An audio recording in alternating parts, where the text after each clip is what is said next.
დღევანდელ გაკვეთილში მინდა გასწავლოთ თუ როგორ გააკეთოთ ქვილთინგი თქვენი ქსოვილებისთვის, რომელიც გამოგადგებათ როგორც ქურთუკების შესაკერად, ასევე პატარა კოსმეტიკური ჩანთების შესაკერად.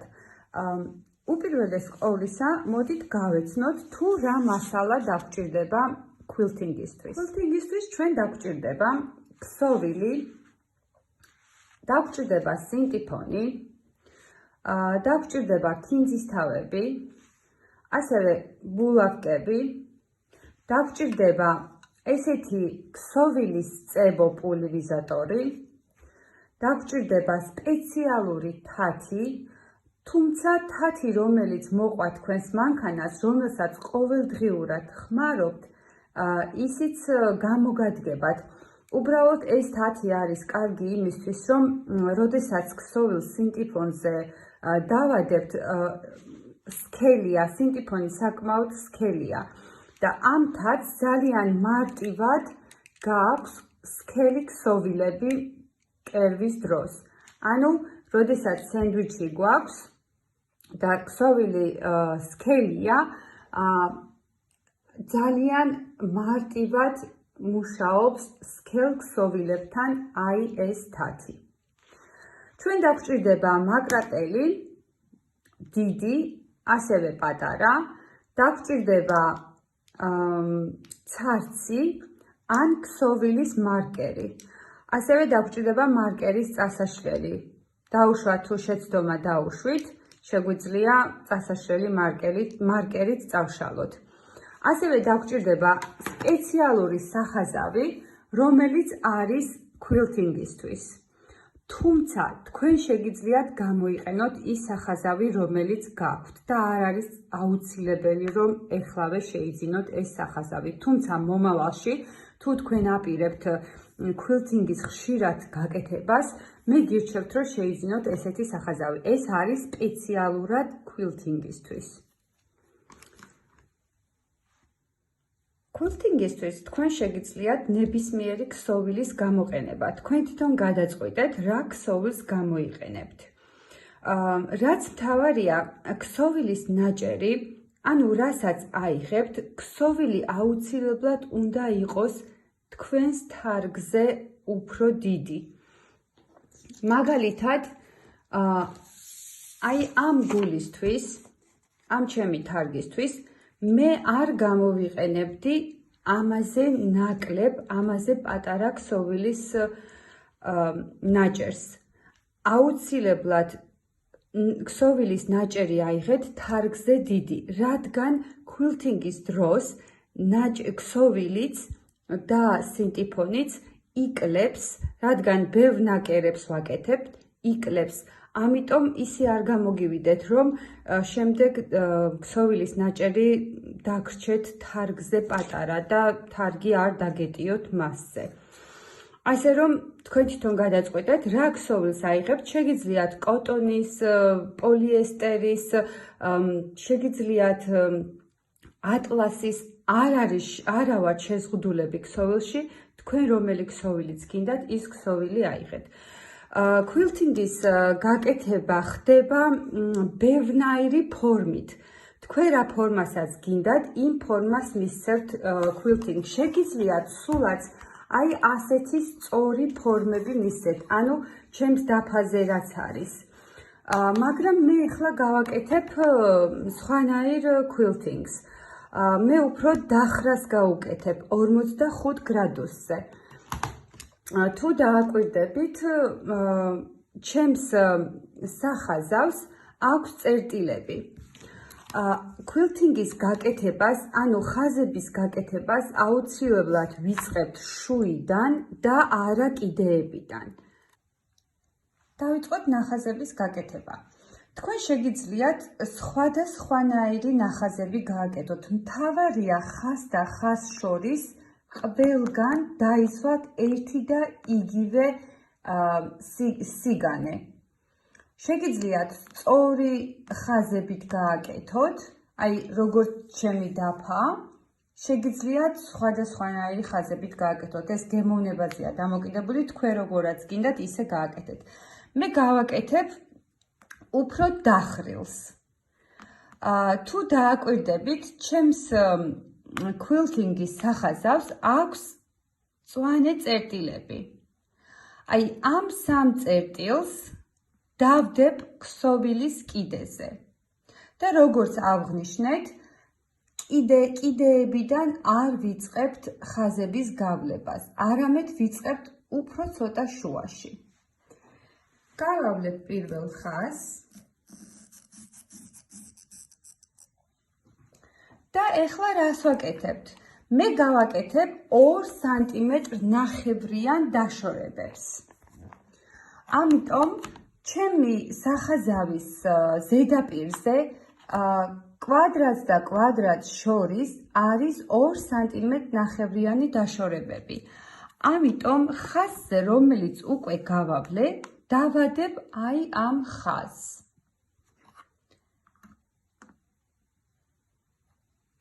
და ჩამოვხაზავ. უკვე მივიღე 2 სანტიმეტრ ნახევრიანი დაშორება.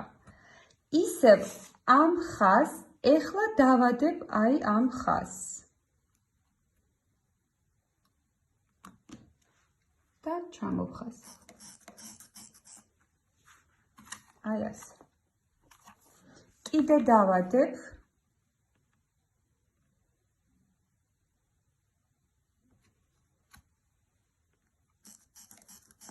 და ჩამოვხაზავ. იგივეს გავაკეთებ მეორე მხარესაც.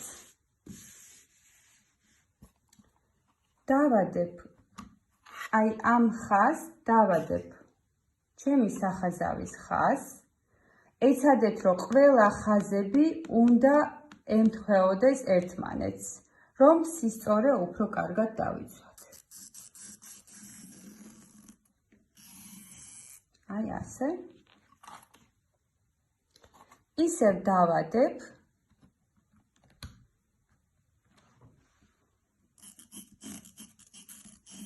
და ჩამოვხაზავ. ესე გავაკეთებ ბოლომდე. გავყვები და ბოლომდე გავაკეთებ ასე. ეხლა უნდა გავაკეთოთ მეორე მიმართულებით ხაზები. ამიტომ ჩემს სახაზავს დავდებ აი ამ მიმართულებით და ვეცდები, რომ ყველა ხაზი, რომელიც უკვე გავავლე, უნდა ჯდებოდეს აი ამ ხაზებში. თუ ჩანს, ხაზებს დავადებ ხაზებს. აი ესენი ყველა უნდა ემთხვეოდეს ერთმანეთს. ყოველ შემთხვევაში რამოდენიმე მაინც აუცილებელია. აქაც ხაზების გავლებას ვიწყებთ არა კიდიდან, არამედ შუიდან. გავავლებ პირველ ხაზს. აქაც დააკვირდით, კუთხეები, სადაც მწვანეთია აღნიშნული, აუცილებლად აქაც უნდა იყოს სწორი.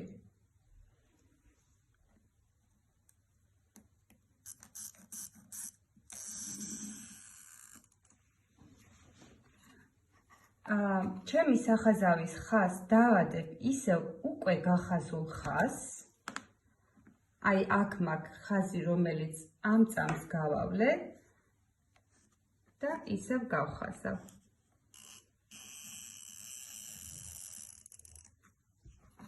აი ასე. ისევ ამ ხაზს დავადებ სახაზავის ხაზს და ისევ გავხაზავ. შეგიძლიათ ასე გააკეთოთ ბოლომდე, როგორც აქეთ მხარეს, ასევე აქეთ მხარეს. ეხლა სინტიფონზე უნდა დავამაგროთ ჩვენი ქსოვილი, რომელსაც უკვე გავუკეთეთ ნახაზები ქვილთინგისთვის. თქვენ შეგიძლიათ დაამაგროთ როგორც ქინძის თავებით, აი ასე. თუ პატარა პროექტზე მუშაობთ, საკმარისია რამოდენიმე ქინძის თავი გაუკეთოთ. და თუ უფრო დიდ პროექტზე მუშაობთ, მე გირჩევთ, რომ გავუკეთოთ ბულავკები. ანუ შეგიძლიათ ბულავკებითაც დაამაგროთ და კერვის დროს მერე ეს ბულავკები მოხსნათ. უფრო ალბათ თუ რაღაც გადასაფარებელს კერავთ, იმ შემთხვევაში უკეთესია თუ ირგვლივ დაამაგრებთ ყველგან ბულავკებით. იმიტომ რომ ეს უფრო დაგიცავთ, რომ ქსოვილმა სინტიფონზე არ იმოძრაოს. როგორც ვთქვით, სინტიფონი აუცილებლად უნდა იყოს ქსოვილზე დიდი, განიერი, ასევე თქვენ შეგიძლიათ ქსოვილის მეორე მხარესაც დაამაგროთ ქსოვილი, მაგრამ ძირითადად მე არასოდეს არ ვამაგრებ, იმიტომ რომ ქურთუქს ვკერავ თუ პატარა ჩანთას ვკერავ, ვიცით რომ ყველაფერს სარჩული აქვს. მაგრამ თუ თქვენ გადაწყვიტავთ, რომ რამე ადიალა შეკეროთ, თხელი ან ნებისმიერი რამე, რასაც სადაც ორივე მხარე გამოჩნდება, მაშინ მე გირჩევთ, რომ თქვენ აქაც დადოთ ქსოვილი. ძირითადად არ დაგჭირდება, მე ჯერ არ გამომიყენებინა და როგორც ვფიქრობ, მხოლოდ ადიალას გადასაფარებელს დაჭირდება მხოლოდ ორივე მხარე. არ ვიცი, თქვენზეა დამოკიდებული, თქვენ როგორც გსურთ, ისე გააკეთეთ. ხო, შეგიძლიათ ასე ამ მეთოდით დაამაგროთ, შეგიძლიათ უფრო მეტი გინძის თავებიც გაუკეთოთ, თქვენ როგორც გინდათ, მაგრამ არის კიდე ერთი მეთოდი, რასაც მე ძალიან ხშირად ვიყენებ, ალბათ თითქმის სულ, იმიტომ რომ უფრო დაცული ვარ იმისგან, რომ ჩემი ქსოვილი სინტიფონზე არ იმოძრავებს გადაკერვის დროს და დაუშვათ კერვის პროცესში არ წავა ქსოვილი აი ესეთი მიმართულებით ან პირიქით. ამისთვის არის წებო პულვერიზატორი, რომელიც აწებებს ქსოვილს ქსოვილზე ძალიან თავისუფლად, ძალიან კარგად და რა არის ყველაზე კარგი, რაც აქვს ამ წებო პულვერიზატორს. როდესაც უკვე დაასხამთ წებოს და დადებთ და დაუშვათ შეგეშალათ და არასწორად დადეთ, ყოველთვის შეგიძლიათ აიღოთ და ხელახლა დაადოთ. დროთა განმავლობაში ეს წებო ქრება. ეხლა გაჩვენებთ, როგორ უნდა დააწებოთ, როგორ უნდა გამოიყენოთ ეს წებო პულვერიზატორი. აუცილებლად მაგიდაზე დადეთ რამე, რომ არ დაგესხათ. შემდეგ დაადეთ რის დაწებებასაც აპირებთ. აუცილებლად გაარყიეთ წებო პულვერიზატორი, თუ დიდი ხანის გედოთ. ირგვლივ დაასხით. საკმაოდ ძვირი ხის ეს წებო პულვერიზატორი, ამიტომ მე ვცდილობ მაქსიმალურად დავზოგო. დაახლოებით 100 ლარამდე ხის ეს წებო პულვერიზატორი. მე საქართველოში არ მინახია, არ მგონია რომ იყოს, ამიტომ მე ძალიან ვუფრთხილდები და ვასხავ ძალიან ცოტ-ცოტას. უფრო ირგვლივ. ფრთხილად იყავით, რომ მაგიდაზე არ დაისხას, თორე ძალიან რთული მოსაშორებელია.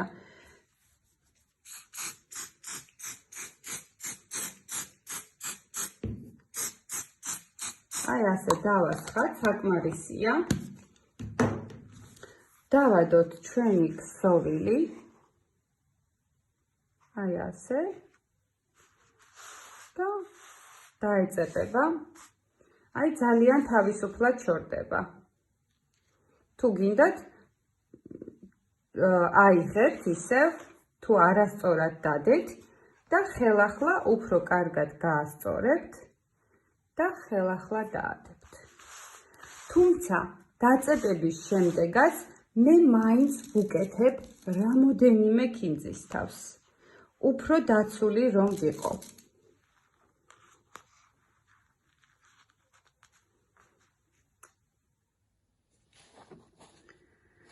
კერვას აუცილებლად ვიწყებთ შუიდან და არა გვერდებიდან, რადგან შუიდან რომ გადავკერავთ, უკვე ქსოვილი სინტიფონზე გამყარდება და ნაკლებად იმოძრავებს.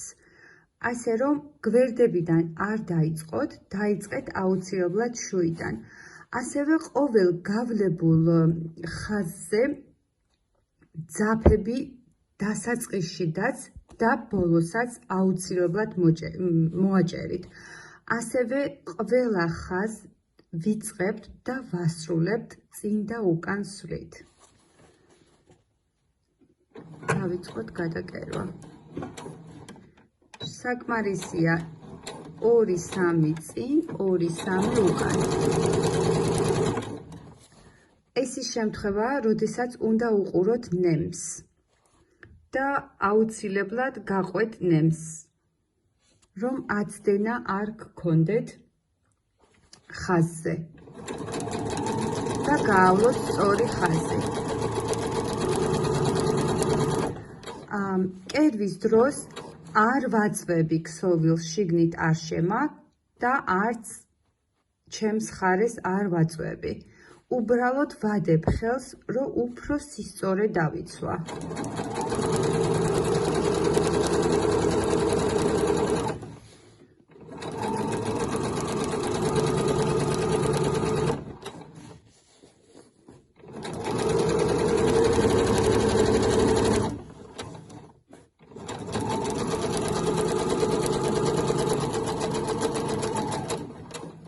ბოლოშიც ვაკეთებ აუცილებლად წინ და უკან სვლას.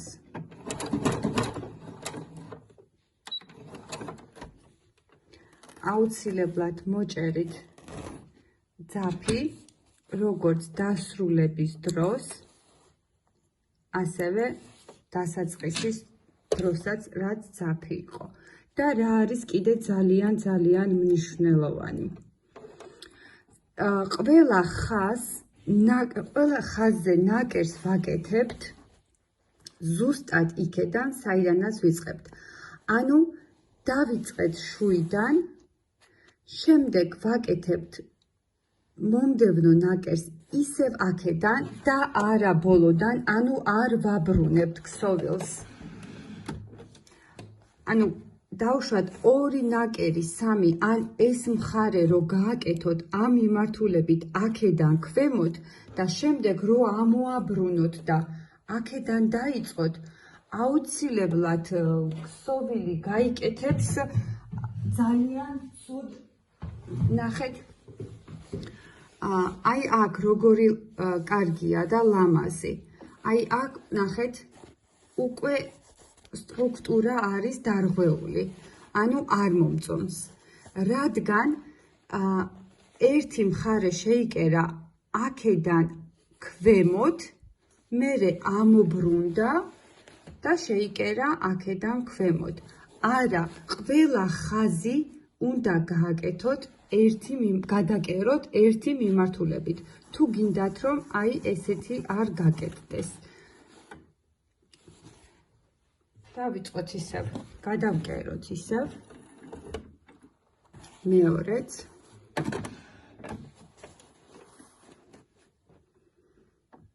ნემსი ჩავდოთ ხაზზე ზუსტად და დავიწყოთ კერვა. ვაკეთებთ წინ და უკან სვას.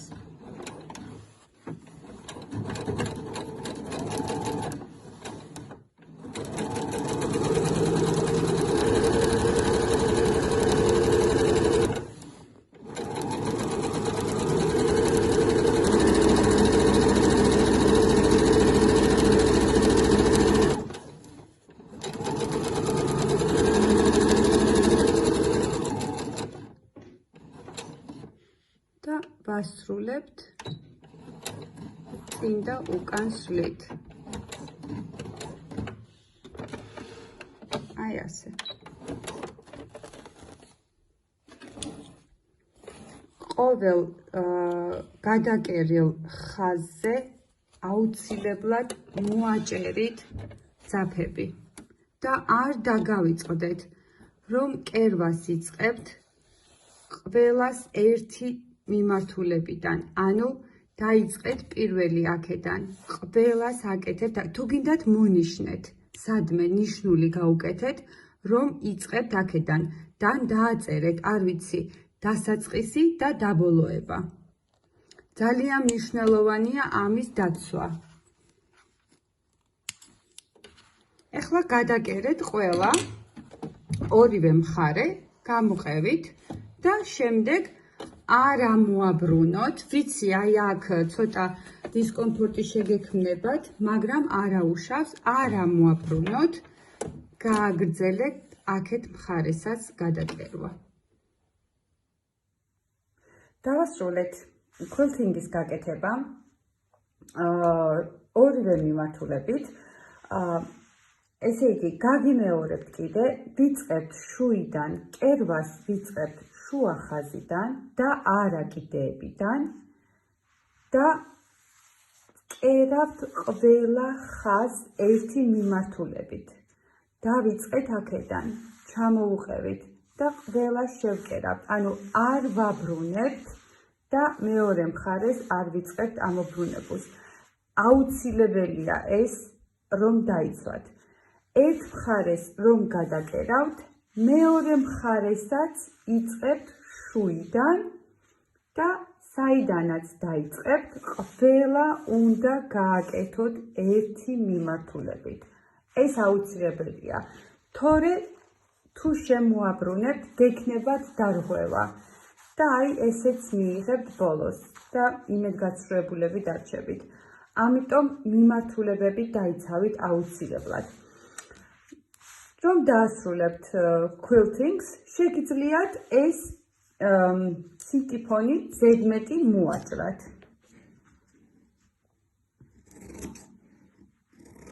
და თუ ძაფები არ მოგიჭრიათ თავის დროზე, ძაფებიც მოეჭრება. თუმცა მე მაინც გიჩვენებთ, რომ ძაფები აუცილებლად მოაჭერით თვითონ კერვის პროცესში. შეიძლება ჩაიტნეს ძაფი ცუდ ადგილას და საკერავი მანქანა დააზიანოს და შეგიფერხებთ ეს მუშაობის პროცესს. ამიტომ ჯობია, რომ თავიდანვე მოჭრათ ძაფები. აი ესე მოვჭრათ ზედმეტი სინტიფონი და უკვე ჩვენი quiltingi მზად არის თარგისთვის. მოათავსებთ თარგს, სადაც grain line-ი აქვს იმ მიმართულებით და გამოჭრით და შეკერავთ თქვენთვის სასურველ ნაწარმს.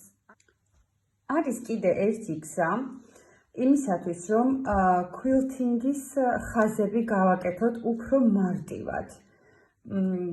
ანუ არსებობს ესეთი ქაღალდი, რომელიც არის სპეციალურად quilting-ისთვის და არა მხოლოდ quilting-ისთვის. ამით შეგიძლიათ ასევე ააგოთ ნებისმიერი თარგი. თუმცა მე ამ ქაღალდს, ვინაიდან და რადგანაც ძალიან გამიჭირდა მისი პოვნა, ვიყენებ მხოლოდ quilting-ისთვის. ანუ ხაზებს შორის დაშორება არის 2-2 სანტიმეტრი. და რას ვაკეთებთ აქ? ანუ ქვემოთ ვაფენთ ქსოვილს კარგი პირით ზემოთ, ანუ ქსოვილის კარგი პირი უნდა იხედებოდეს ზემოთ. შემდეგ აი ეს კალკის ფურცელი, რომელიც ერთი მხარე არის სუფთა, ხოლო მეორე მხარეს არის ცარცი, რომელიც ძალიან მარტივად შორდება გარესხვის დროსაც და ისედაც მალე ცილდება. სველი ტილოც რო გადაუსვათ, მალევე მოშორდება.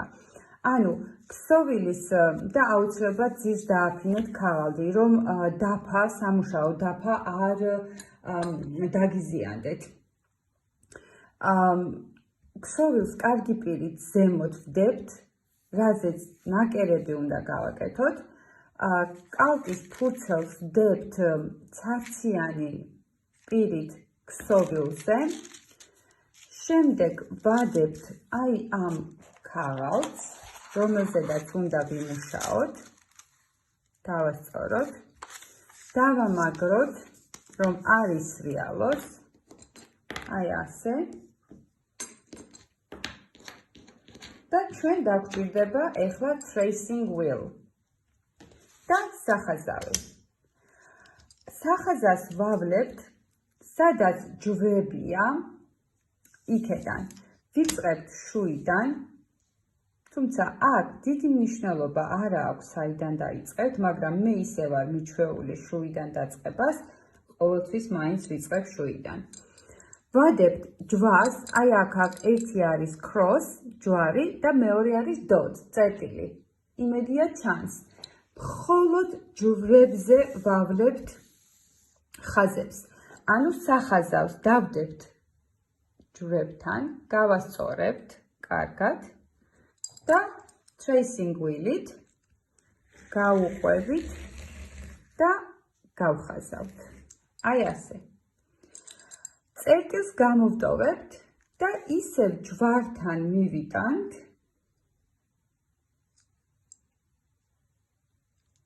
და ისევ გავხაზავთ. ისევ მივიტანთ ჯვართან და გავხაზავთ.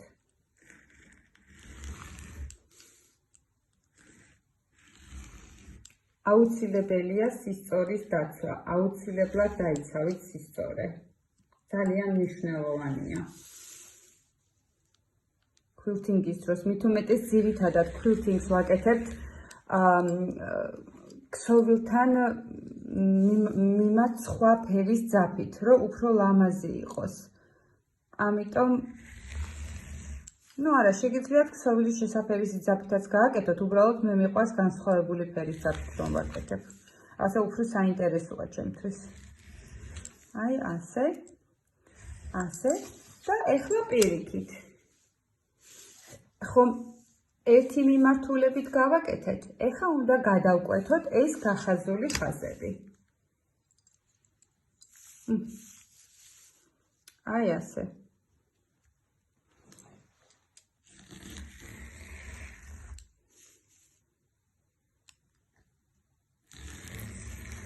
ასე. ეს დროში იგებ ამით.